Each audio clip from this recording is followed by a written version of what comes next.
Bali itong tornilyo ay talagang luwag siya kasi napipihit siya ng kamay. Mga luwag siya, hindi siya hindi higpitan lahat. Ito, ganun din, mga luwag siya.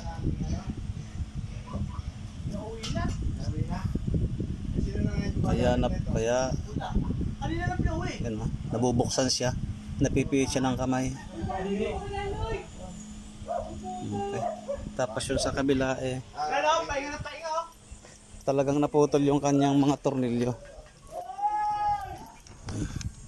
Bali yung axle, hindi ko alam kung tinanggal nila o nalaglag yung axle. Hindi ko pa natatanong yung yung driver. Bali ito napingas na yung pinagkakabitan ng tornilyo. Ito naputol sa loob. Naputol siya sa loob. Yan. Wala na lahat siyang wala na mga tornilyo, putol lahat. Yung axle ay wala na yung axle niya.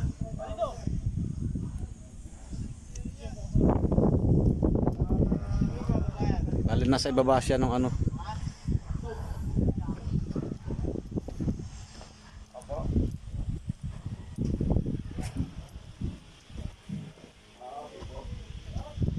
okay na.